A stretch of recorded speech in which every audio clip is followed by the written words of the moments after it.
Assalamualaikum dear students, here is Kumail Haider and welcome to the octahedron chemistry classes। आज का हमारा lecture है बेटा physical characteristics of transition metals. Start करते हैं बेटा physical characteristic of transition metal. इसमें पहला है डेंसिटी।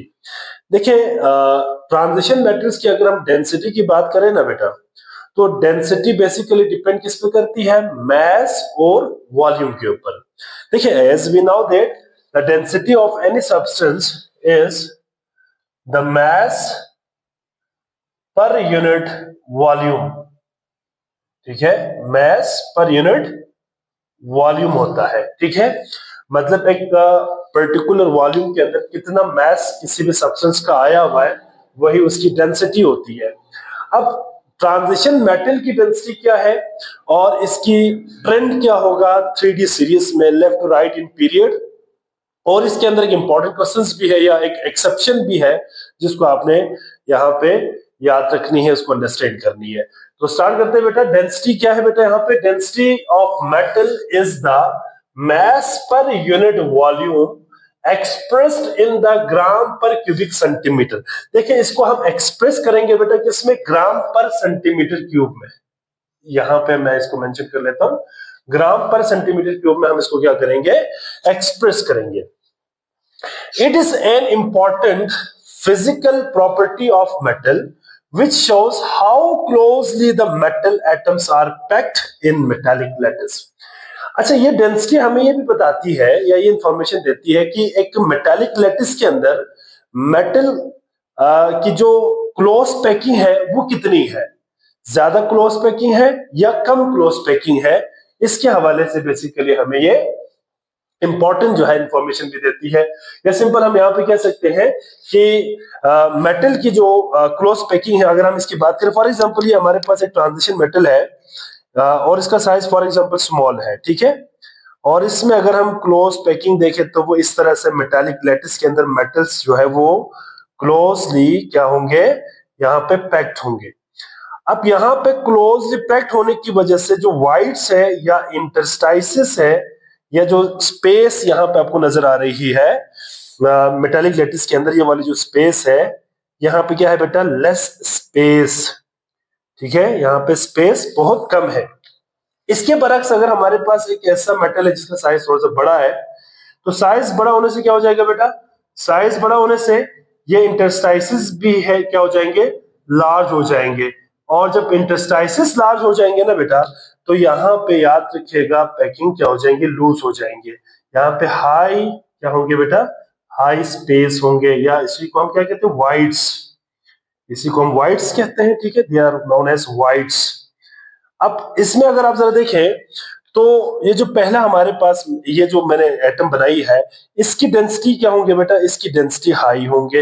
इसकी डेंसिटी क्या होंगे, हाई, और इसकी डेंसिटी क्या होंगे बेटा, डेंसिटी लो होंगे। ठीक है, डेंसिटी लो। अब इसकी वजह क्या है, देखो जब यहाँ पे साइज बड़ा हो जाएगा, ठीक है, मतलब वॉल्यूम यहाँ पे क्या हो रहा है, वॉल्यूम बड़ा हो रहा है। ठीक है, जब वॉल्यूम लार्ज हो जाएगा तो डेंसिटी क्या हो जाएंगे, कम।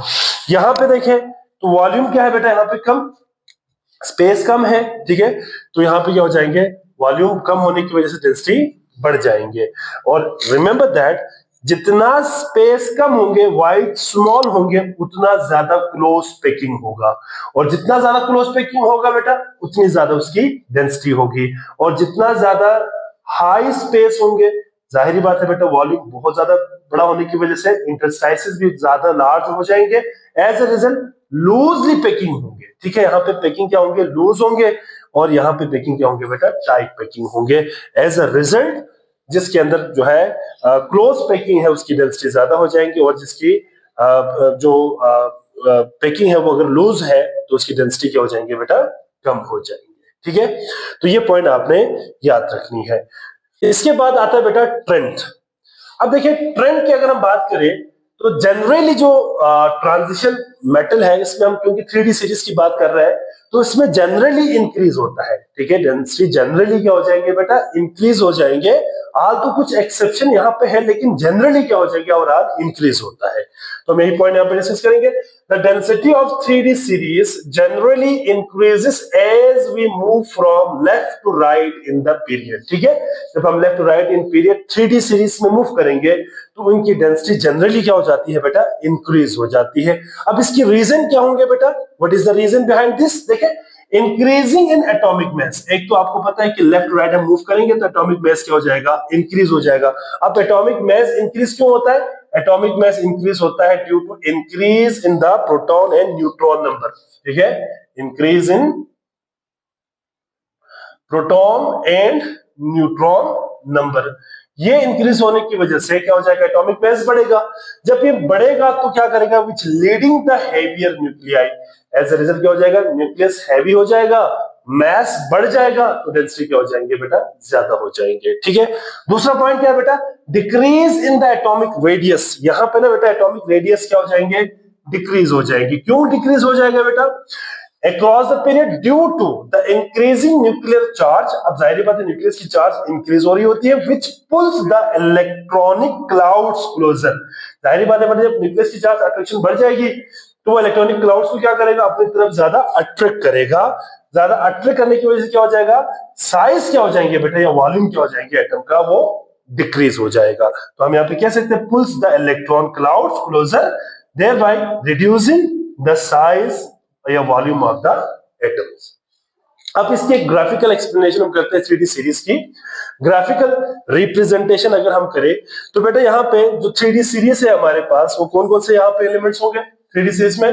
पहला है बेटा scandium, titanium, vanadium, chromium, manganese, ठीक है, मैंगनीज, आयरन, कोबाल्ट, निकल, कॉपर एंड जिंक।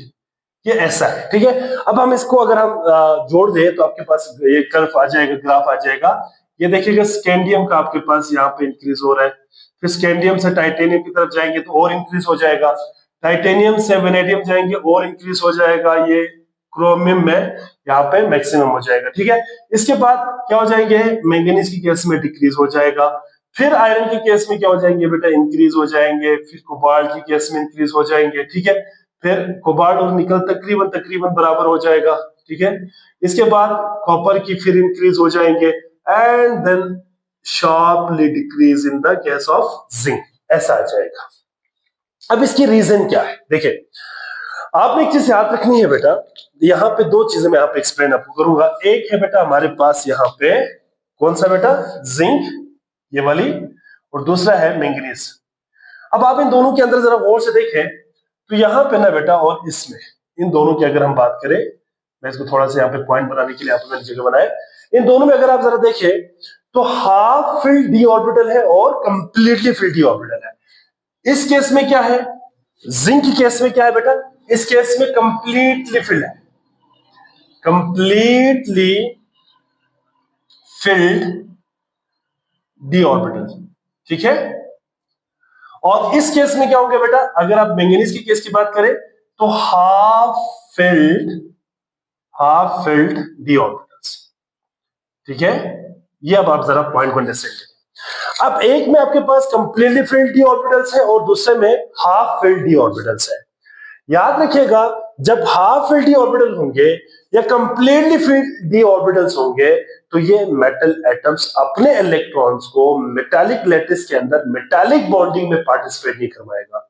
जब मेटालिक बॉन्डिंग के लिए अवेलेबल नहीं होंगे ये इलेक्ट्रॉन्स तो क्या हो जाएगा बेटा, इनकी यू कैन से जो पैकिंग है या यू कैन से उनकी जो क्लोज पैकिंग है वो क्या हो जाएगा, थोड़ा सा लूज हो जाएगा।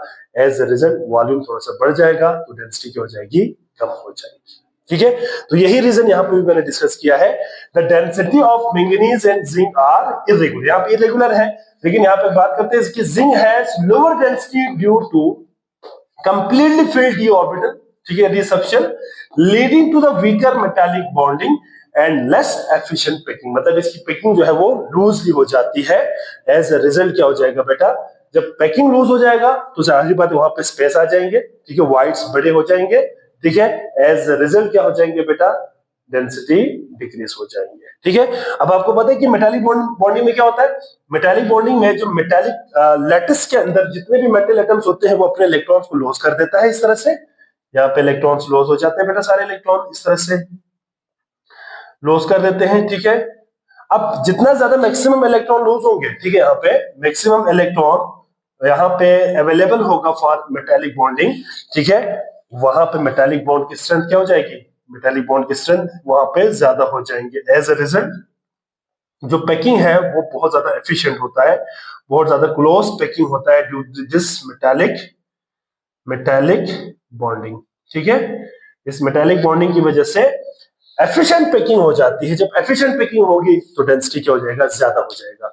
लेकिन जिंक और मैंगनीज की केस में जो डी ऑर्बिटल्स है वो अवेलेबल नहीं होता मेटालिक बॉन्डिंग के लिए, एज अ रिजल्ट उनकी जो पैकिंग है वो एफिशिएंट नहीं होगा या क्लोज पैकिंग नहीं होगा, एज अ रिजल्ट क्या हो जाएगा बेटा, डेंसिटी उनकी कम हो जाती है, ठीक है। तो ये था बेटा about density of the 3D series. इसका एक स्क्रीनशॉट ले ले। जी बेटा, आई होप सो आप तमाम बच्चों को समझ आ गए होंगे। अगर किसी बच्चे का कोई सवाल है या कोई बात समझ ना आई हो तो बेटा आप कमेंट सेक्शन में लाजमी सवाल करें, इंशाल्लाह मैं आपको वहां पे आंसर करूंगा। अपना बहुत सारा ख्याल रखिएगा। अल्लाह हाफिज।